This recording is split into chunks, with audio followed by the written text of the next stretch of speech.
Hoje, o nosso segundo podcast é com a doutora Emanuela Afonso, médica psiquiatra.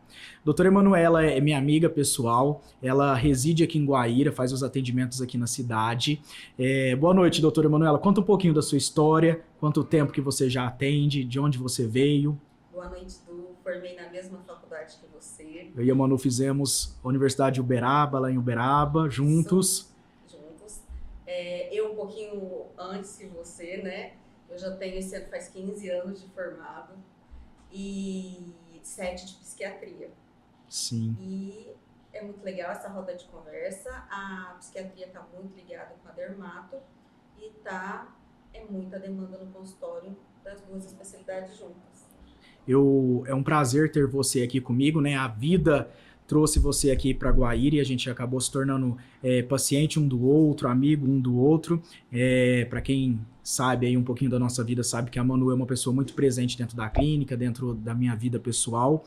E vamos falar então um pouquinho aí da medicina dermatológica e da medicina psiquiátrica, né, Manu? Eu sempre falo para os pacientes que essas duas especialidades médicas, elas se associam e elas se complementam. Primeiro porque tanto o sistema nervoso quanto a pele, elas vieram da mesma origem embrionária. O que é isso, pessoal? Então, lá na barriga das nossas mães, as células que deram origem para a pele também deram origem para o sistema nervoso. Então, essas duas áreas médicas, elas já se interligam lá desde o ventre das nossas mães, né, Manu?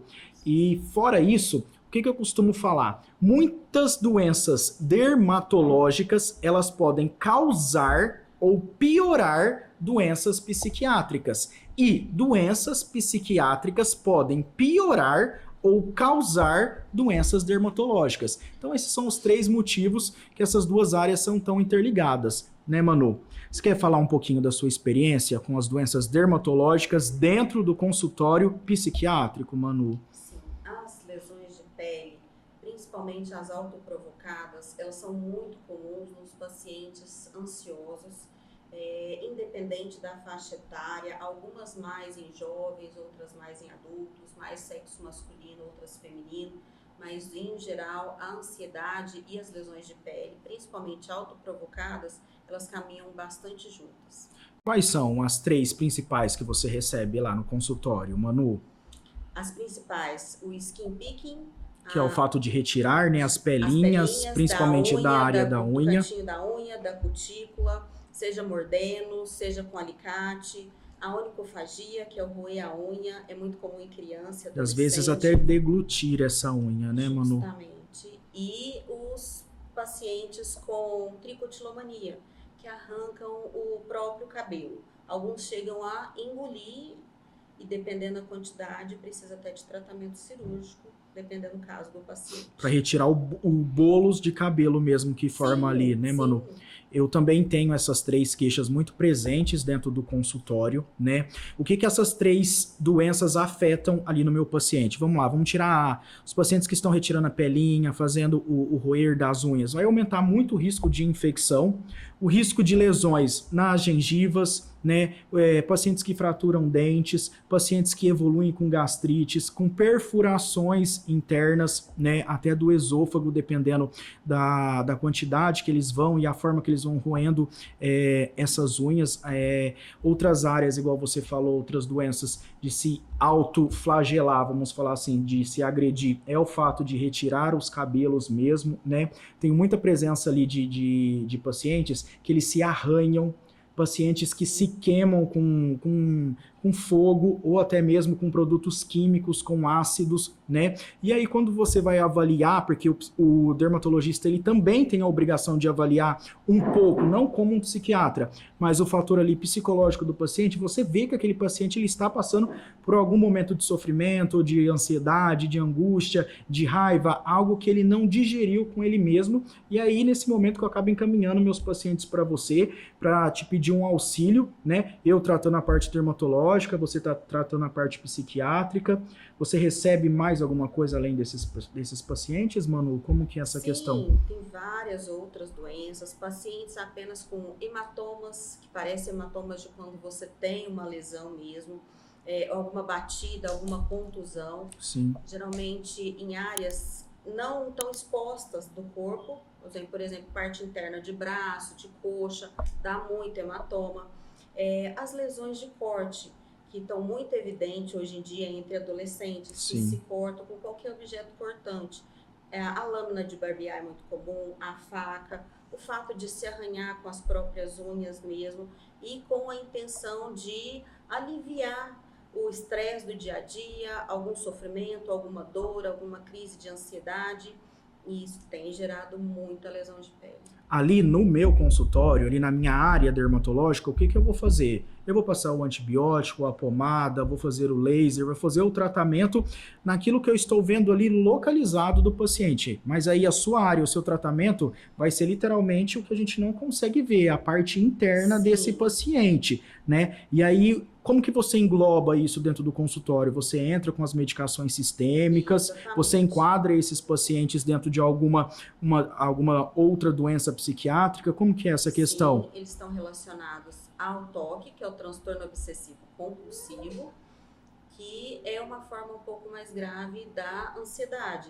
Esses pacientes, em geral, são tratados com ansiolítico, Sim. dependendo... Aí nós vamos ver qual ansiolítico, né? Dependendo da faixa etária, do peso, se o paciente tem alguma outra comorbidade associada, que vai ser escolhido o melhor ansiolítico para aquele determinado paciente. O tratamento é bem individualizado mesmo, não existe uma receita de bolo, não é a mesma medicação para todo paciente, vai ser individualizado caso a caso.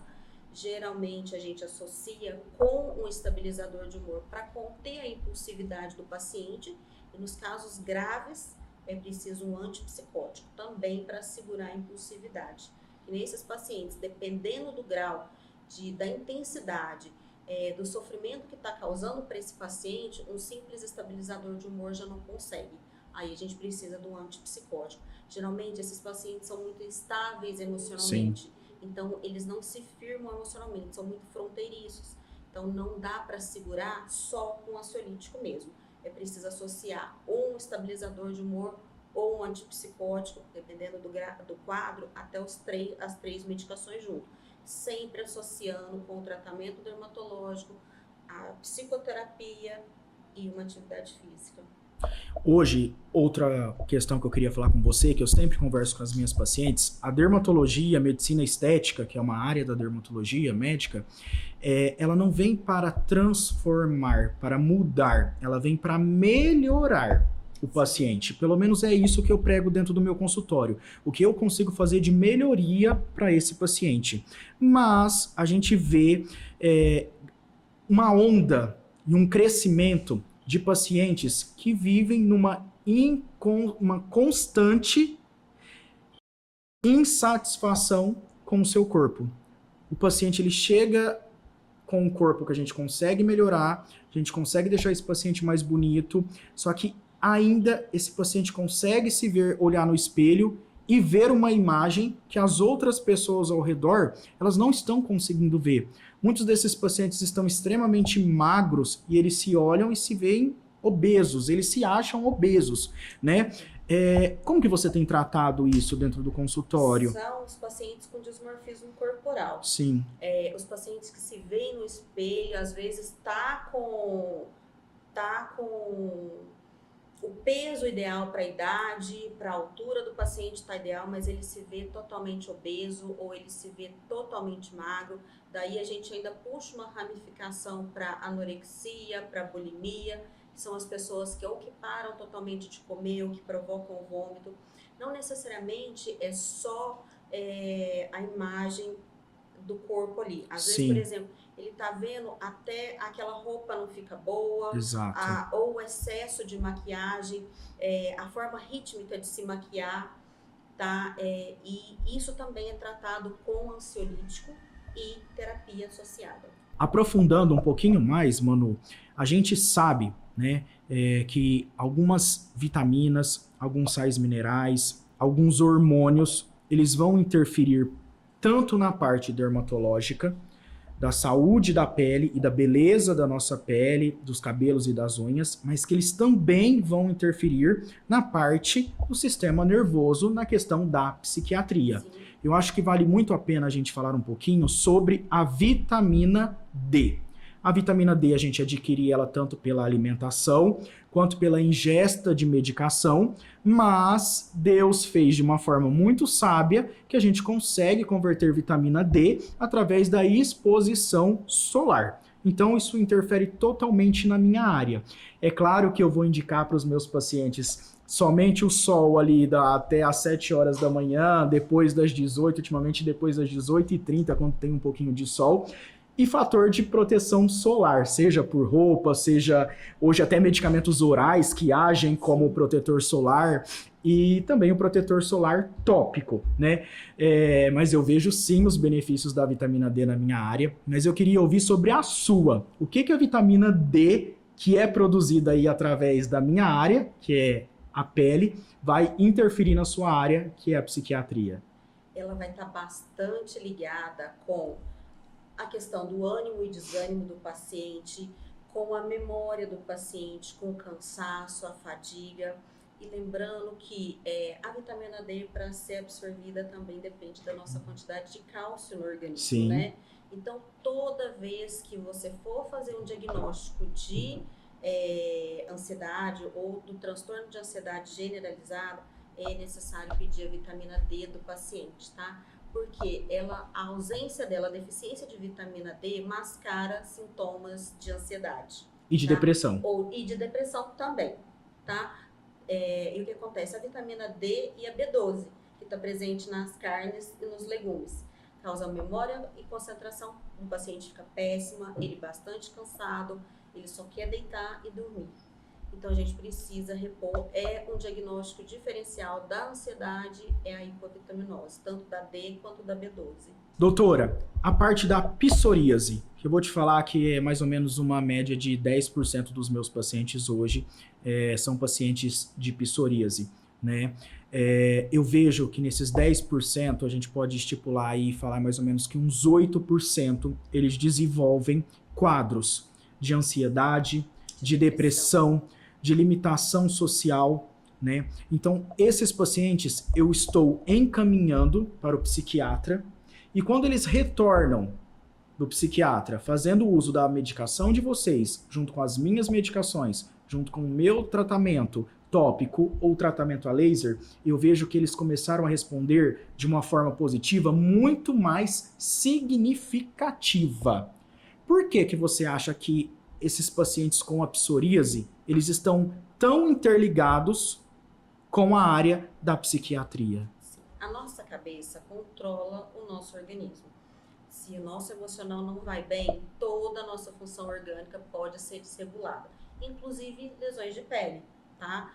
O que acontece? Vem muito ligada à parte emocional do paciente, a psoríase, principalmente na questão dos depressivos e dos ansiosos.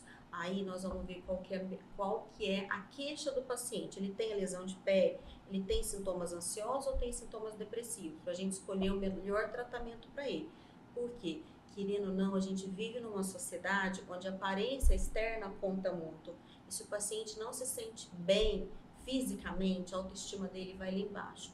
Consequentemente, o paciente vai começar com o humor deprimido, ele vai se isolar socialmente, isso compromete a vida profissional, social e educacional do paciente. Certo. Eu vejo também muitos quadros de dermatite atópica ou até outros áreas da dermatite, outras... Espera aí. Eu vejo também que nos meus pacientes de dermatite atópica, dermatite seborreica, o quanto esses pacientes eles possuem um grau de ansiedade.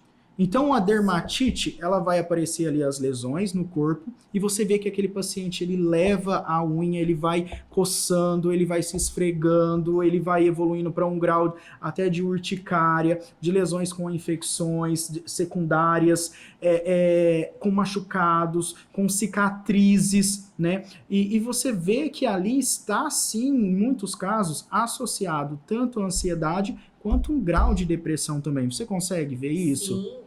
Sim, o paciente quer suprir alguma parte emocional dele com essas lesões. Começam com movimentos ritualísticos, por exemplo, um simples casquinha de machucado, que você quer arrancar a casca do machucado, aquilo vai virando um ritual. Quando o paciente vê, ele já está fazendo aquilo por prazer, para saciar a dor que ele está sentindo, seja da depressão ou seja da ansiedade.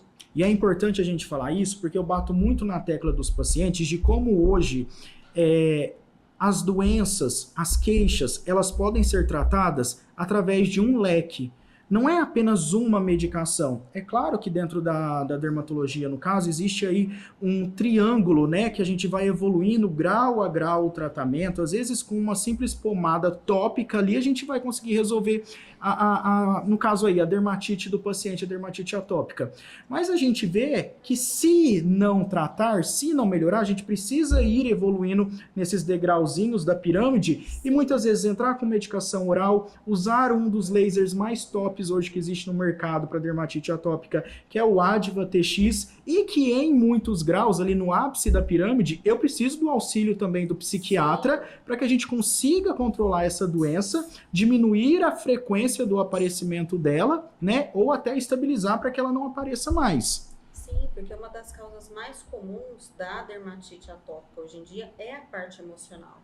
Então ela caminha junto com a psiquiatria. Que é o que a gente sempre bate na tecla com o paciente também, né? Uma noite de sono adequada. Um sono restaurador. Sim, uma boa alimentação, a atividade física de forma adequada. Claro que na dermatite atópica a gente não pode deixar o paciente ter, por exemplo, ficar jogando futebol ali no sol, transpirando demais. Não pode deixar também o paciente ficar entrando dentro da piscina fazendo natação por causa do cloro e do tempo de exposição à água. É algo muito mais delicado de se tratar, mas que a gente precisa estimular ele, né? Ter uma atividade que se encaixa, que adeque a ele. Uma qualidade de vida, para ele envelhecer de uma forma saudável. Porque senão ele vai estar restrito dentro da casa dele, se isolando socialmente, piorando a depressão dele, piorando as autolesões e cada vez mais doente. Ou seja, é um círculo de tratamento que engloba aí o uma equipe multidisciplinar. Uma equipe multidisciplinar. Que às vezes não vai ficar, a maioria das vezes não fica só entre a gente, a psiquiatria dermato,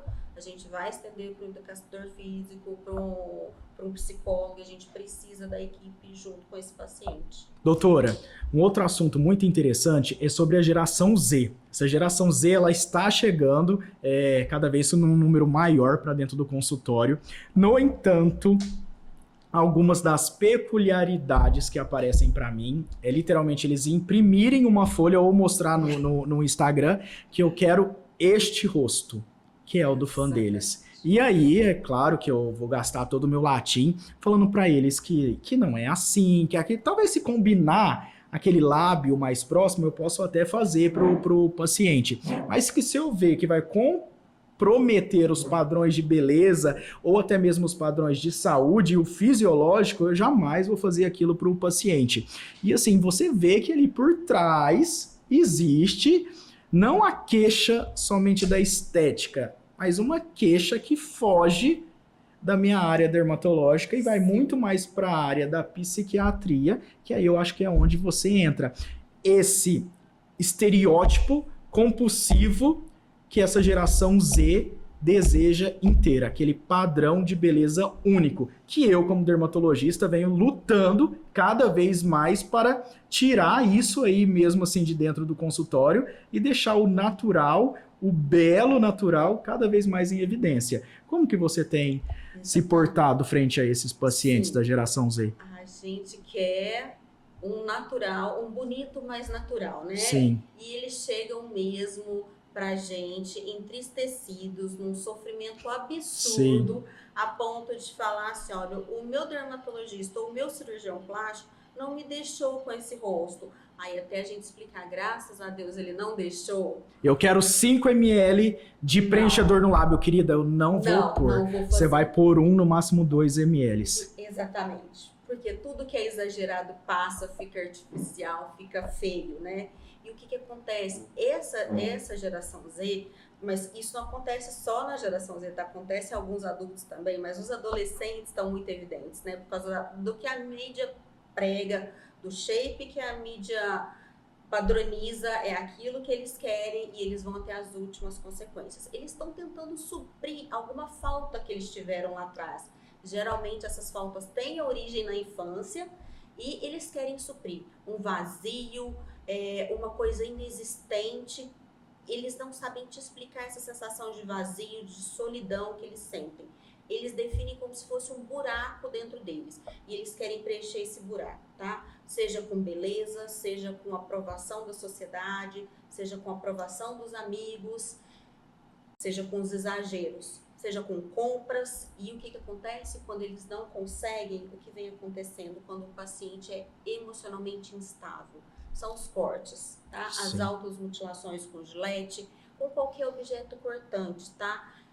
Tesoura, faca, queimam com bituca de cigarro, com desodorante spray, tá? Para quê? Para aquela dor que eles estejam sentindo, seja para mascarar a dor que está dentro deles, que é o conhecido borderline hoje, tá? São pessoas fronteiriças, pessoas emocionalmente instáveis, muito impulsivas, muito explosivas, não medem consequências, é onde eles vão lá, exageram no procedimento, exageram achando que eles vão ter um shape perfeito, um rosto perfeito, que vão ser aceitos perfeitamente pela sociedade, pela tribo deles de adolescente, porque você pode reparar, eles andam em tribo, né? Sim. Eles querem se proteger de quem? Da família, que é uma forma de sociedade.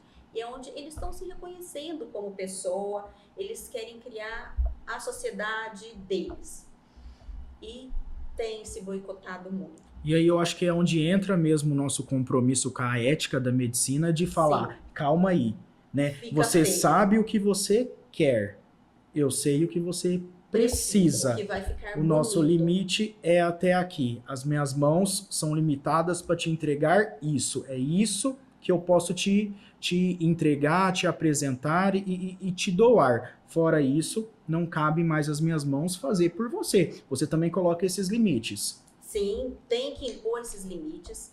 E esses limites não é só a medicação que vai ajudar. A medicação vai ajudar nos sintomas, na impulsividade, no nervoso, na crise de choro, que as frustrações por não conseguir esse shape, essa beleza que eles veem na mídia, pode causar. As medicações vão controlar isso, vai segurar a ansiedade, a tristeza, a impulsividade, o nervoso, o choro.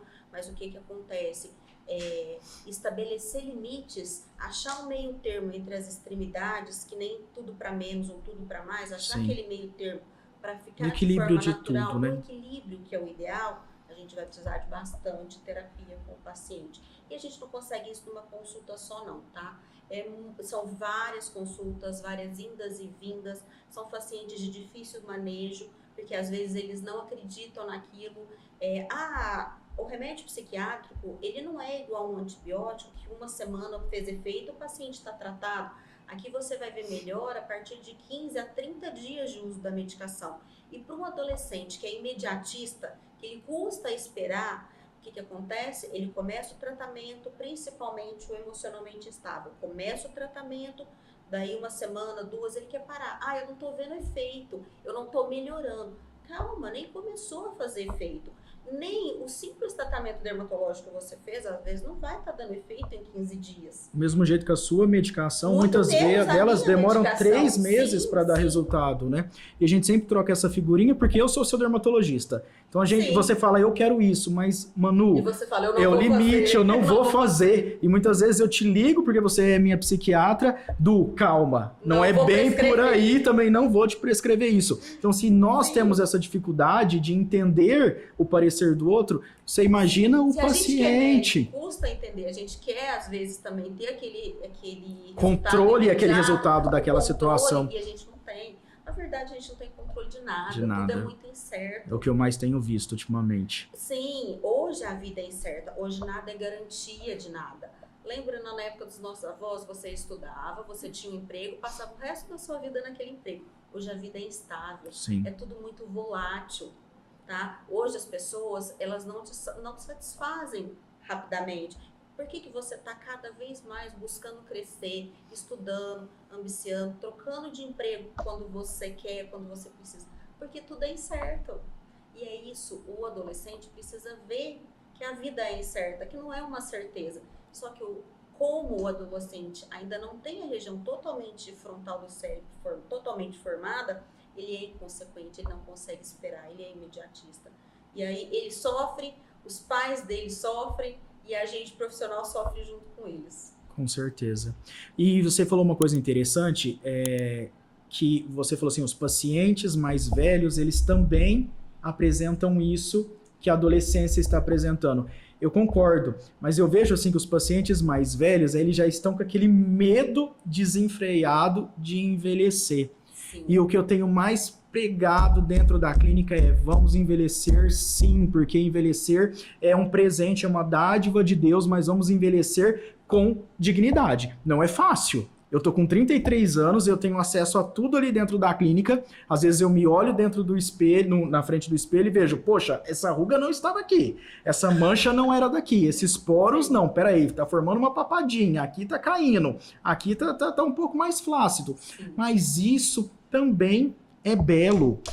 Sim. A gente não pode ficar tão esticado, a gente não pode porque fica incompatível. A gente falou muito com o adolescente, mas o idoso hoje em dia, a pessoa está envelhecendo e está tendo uma condição mental boa, tá? Com lucidez, o que acontece? Ele não aceita a quantidade de ruga, que pelo tempo, a ação da gravidade, tudo vai mudando, o corpo dele vai mudar. Aí ele também fica deprimido, tá? Sim. Além de paciente, a Manu vai fazer parte do Grupo GEM logo, quando a gente tiver essa clínica nova. E a Manu conhece que ali dentro a gente tem as melhores tecnologias médicas do mercado. E mesmo a gente fazendo todas aquelas tecnologias, aplicando bioestimuladores, preenchedores, toxina botulínica, exossomos, fazendo suplementação das vitaminas e a parte hormonal que nós também fazemos dentro da clínica, nós não conseguimos frear o tempo que quem estipulou foi Deus. Sim. Nós vamos envelhecer, mas nós vamos envelhecer fazendo procedimentos de uma forma mais digna. E uma curiosidade, se eu olho para as minhas sobrinhas, eu reparo muito nelas, elas fazem cara de brava, ou seja, elas têm ruguinhas, sim, elas levantam, elas fazem cara de expressão, sim, elas têm ruguinhas, expressão, é isso que eu tento mostrar para os pacientes. Reparem nos seus filhos, reparem nos seus netos, eles também levantam a testa, sim, isso é fisiológico. Isso é uma forma de demonstrar exatamente. Sentimento. Então, se a gente retira tudo isso do paciente, se a gente camufla tudo isso com todos os procedimentos estéticos, a gente perde a naturalidade. E quando a gente vai pesquisar mais uma vez, a gente encontra o quê? Na verdade, um vazio do paciente, que eu acho que é onde você entra. Esse vazio, que não vai ser... É um conjunto, né? A gente não vai suprir toda essa falta só com beleza ou só com produtos. A gente precisa juntar tudo num pacote, né? A beleza física, a emocional, porque o indivíduo não é só mais a parte orgânica, não é só uma cabeça, é tudo junto. A gente pode falar que é um tripé. O físico, o psicológico e o espiritual. Se os três não estão ali em equilíbrio, esse microfone ele vai cair. Ele não consegue ficar sustentado só por duas perninhas. Ele vai ficar sustentado com as 3 perninhas, né? E o envelhecimento vai mostrando isso pra gente. Graças a Deus nós estamos envelhecendo. A gente só não quer ficar despencado. Exatamente. Mas pra isso tem a gente lá. Mas pra isso tem o Dr. Eduardo. Doutora Emanuela, uma outra coisa que eu queria falar com você, que é uma coisa que vem aparecendo cada vez mais na clínica, mas em decorrência dos anos passados, que são os pacientes bariátricos. Sabidamente, a gente sabe que o paciente que passa pelo processo da bariátrica, eu não estou falando mal, claro que tem pacientes que precisam sim, que a única forma de se tratar esse paciente para que ele não evolua até ir para a morte, vamos dizer assim, é a bariátrica. Mas alguns não são, né? A bariátrica ela não faz milagre e ela não é indicada para todos os pacientes.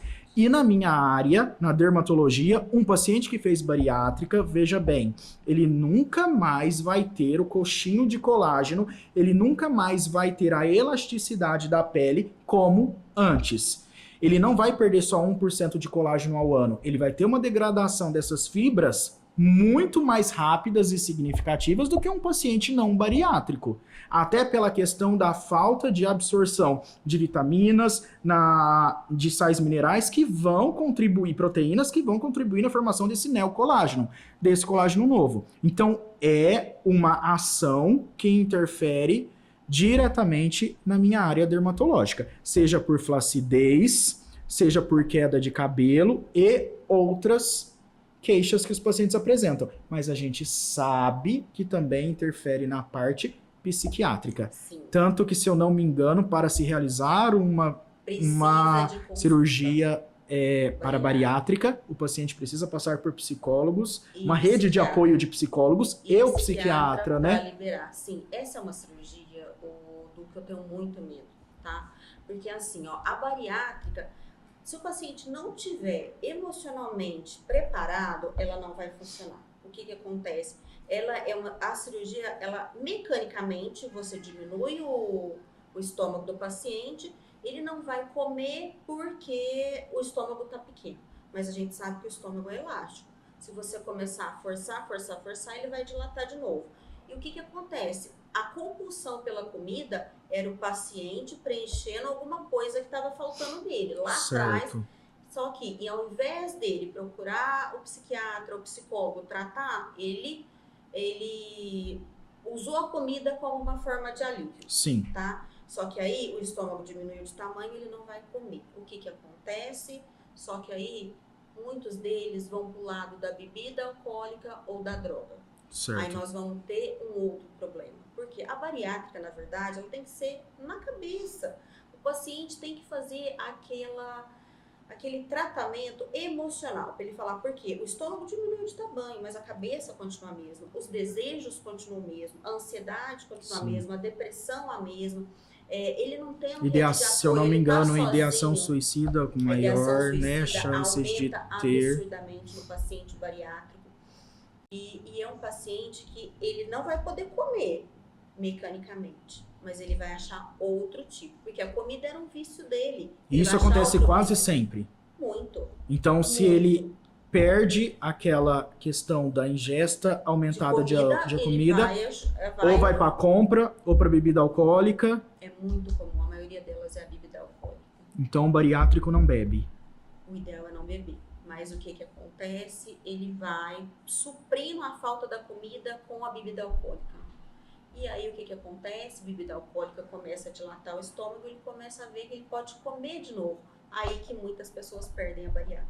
Doutora, os pacientes tabagistas, que são os pacientes que fumam, né? Quando eles me procuram no consultório, cabe a mim, como médico, orientar esse paciente a cessar e ir naquela luta de pelo menos ir diminuindo o número de cigarros fumados durante o dia, né? E também porque o cigarro, o tabagismo, ele atrapalha demais os meus procedimentos estéticos dentro da dermatologia. Você quer colocar um bioestimulador e ele não dar resultado, é o paciente fumar demais. Porque o que aquele bioestimulador vai produzir de fibras de colágeno, o cigarro automaticamente ele vai destruir essa neocolagênese, essa nova formação de colágeno. Existe até o paciente, o estereótipo daquele paciente que fuma bastante, ele entra no consultório, eu olhando para o rosto dele, eu já vejo que ele faz o uso do tabaco, porque a pele ela fica sem vício, ela fica sem brilho, ela fica sem vida. Eu bato o olho ali, eu sei que o paciente ele é tabagista. E aí eu sempre indico e fico no pé várias e várias vezes até ele buscar a ajuda de um psicólogo e de um psiquiatra para que ele abandone esse vício do tabaco. Como que você aborda isso dentro do consultório? Porque eu já encaminhei infinitos pacientes dessa queixa para você. A questão do tabagismo a gente trata com medicação e terapia, né? Da medicação a gente usa medicação para controle da impulsividade, no caso, a principal medicação é a bupropiona e a gente usa a bupropiona junto com o adesivo de nicotina. Lembrando que conforme você vai subindo a dosagem de miligramas do adesivo, você tem que diminuir o consumo do cigarro, porque não adianta você usar a mesma quantidade de cigarro mais um adesivo com alta dosagem de nicotina, você só está aumentando a quantidade de nicotina no seu organismo. Lembrando que precisa tratar medicamentosamente, porque fica muito difícil para o paciente e ele tem que associar uma terapia, porque o cigarro nada mais é que um vício. A gente tem que tratar a compulsão do paciente. Doutora, nós já recebemos dentro da clínica pacientes literalmente em estado de psicose. A família não conseguiu ver isso, a família não conseguiu perceber os sintomas do paciente, do parente, e levou para o consultório dermatológico com queixa de piolhos, escabiose, que é a sarna, diminuição da higiene e dos cuidados, dos altos cuidados desse paciente, né? É claro que eu tratei a questão do piolho, é claro que eu tratei a questão da escabiose, é claro que eu ensinei novamente esse paciente a ter hábitos, né, de higiene de forma adequada, mas eu vi que tinha algo ali. Não era só a questão dermatológica, que foi quando eu te encaminhei esses casos desses pacientes que não foram só um, né, na verdade, que eles estavam, na verdade, Explica pra gente. É o paciente que estava com quadro psicótico. É aquele paciente que está com o juízo crítico dele totalmente prejudicado. Sim. Ele perde a noção entre a realidade e o imaginário. Sim. Tá? Geralmente são pacientes que têm rompantes de mudança de humor, de alucinação, de delírio. Então são pacientes que vão fazer tratamento psiquiátrico para o resto da vida. São pacientes que não vão ficar curados, eles vão ficar controlados, porque a psicose, ela é uma síndrome, dentro dela vai ter vários diagnósticos etiológicos, mas o termo psicose é um diagnóstico sindrômico, vai Sim. ter outros diagnósticos etiológicos lá, que aqui a gente não vai definir isso, e que vão ser estabilizados com a medicação. São pacientes que vão precisar de apoio familiar para o resto da vida, medicação, para poder manter a higiene corporal, a higiene da casa deles, para eles conseguirem exercer as funções do dia a dia com tranquilidade, porque eles não diferem o que é real do mundo imaginário deles. E que acaba não sendo um tratamento para única e exclusivamente o paciente, mas sim para toda a família, né? Sim. Tanto da parte dermatológica, da escabiose, onde tem sarna, você pode investigar que vai ter outro ali, com a sarna Sim. também dentro do mesmo ambiente, Uhum. nos lençóis e tudo mais, e na parte da psiquiatria também, né? Sim, no caso da psicose, não necessariamente vai ser hereditária, de pai para filho, mas o que acontece? Esse paciente vai precisar de uma rede de apoio Vai maior. interfere na vida de todo Na mundo, né? rotina Todo da mundo casa. precisa estar Todo ali na mundo vai consulta. estar ali, justamente, todo mundo tem que estar ajudando o paciente, tem que estar todo mundo falando a mesma língua, entendendo o que é a doença, qual que é o prognóstico, como que é o tratamento, como conduzir aquele paciente. Doutor, eu brinco com as pacientes também que quem não faz acompanhamento com o psiquiatra é porque ainda não foi diagnosticado, porque se passar na frente do seu consultório, tem indicação ali já de entrar lá e fazer uma consulta. Porque de médico e de louco todo mundo tem um pouco, aquela brincadeira, e hoje não dá para se sobreviver em 2025 sem ajuda de um psiquiatra. Então eu falo assim para as meninas, não vamos investir só na pele não, vamos investir também num bom psicólogo, num bom psiquiatra. A Manula também faz toda aquela abordagem ali de terapia, de comunicação, né? Fala um pouquinho com a gente, Manu. Olha, isso que você falou é verdade, tá? Chegando uma certa idade, que se a gente não procurar um psiquiatra e um dermatologista, a gente não vai... Não flui a vida, flui né? As coisas, né? Psiquiatra não é só pra doido. Não é só para doido, tá? A gente tem traços de todas as doenças psiquiátricas. Todo mundo. Mas a gente não fecha os critérios para diagnóstico. Por exemplo, quem nunca teve uma alucinação, uma pseudo-alucinação do esquizofrênico, por exemplo, eu vi um vulto passando, eu escutei uma janela abrindo, fechando, alguém me chamando e você vai ver, não tem ninguém, entendeu? Por exemplo, não é porque você não concentra fácil para estudar que você tem um déficit de atenção, um TDAH, não é assim. Não é porque eu não gosto de me socializar, de estar em festa, que eu tenho autismo, não é desse jeito. São traços, mas não fecha o critério para diagnóstico. Justamente, de doido e médico, todo mundo tem um pouco, todo mundo prescreve um remedinho. Eu acho que a gente pode falar duas curiosidades. Por exemplo, você veio até mim, você tratava com cirurgião plástico, com outros dermatos antes de vir para Guaíra. Você sempre tinha aquela vermelhidão no rosto que nunca ninguém tinha diagnosticado. Falei, Manu, mas isso não vai sarar. Você tem rosácea, isso vai melhorar. Mas se você for pro frio, vai piorar. Se você for pro calor, vai piorar. Se você usar tal coisa, vai piorar. Se você não usar tal coisa, vai piorar. A gente vai controlar aqui com laser, nós vamos controlar com alguns medicamentos, mas não tem cura. E quanto tempo demorou para você fazer esse diagnóstico? Teve que vir até mim. E uma vez, numa brincadeira, você virou para mim e falou assim, Eduardo, como eu nunca percebi, você tem TDAH. Como que isso passou despercebido por tanto tempo, e eu com 33 anos, você foi fazer o diagnóstico com menos de 2 anos, né? Então, é complicado. Quando a gente convive muito com uma pessoa, igual a gente nós viramos amigos pessoais, é difícil você diagnosticar. E não, eu passei por outros profissionais. Por isso depois que eu tive contato com você, que você falou, cara, você tem TDAH. E lembra quando você conversa comigo e eu converso com você vira as costas comigo, pra mim, Eduardo. E quando eu falei pra você, Eduardo, eu não quero te tratar, porque a nossa amizade vai interferir no tratamento. Procura outro. E é verdade. E se eu falar que eu não quero te tratar? Você vai apanhar. Então, a diferença, né? Manu, queria agradecer você por ter aceitado o convite, tá bom? Você que é uma médica excelente, uma amiga maravilhosa.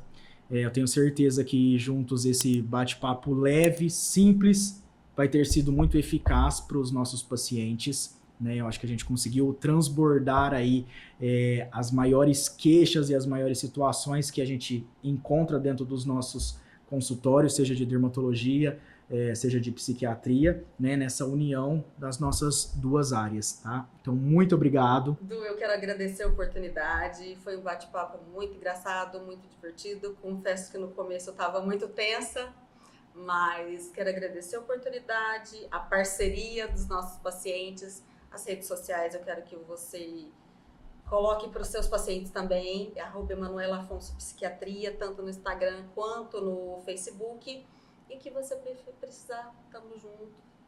Pessoal, obrigado. Então esse foi nosso segundo podcast. Logo nós vamos estar fazendo o terceiro. A doutora Emanuele, a gente vai deixar todos os dados dela, o Instagram, telefone de contato, para quem tiver interesse de passar com essa médica maravilhosa. Vamos deixar todos os dados aqui embaixo. Muito obrigado e até o próximo podcast.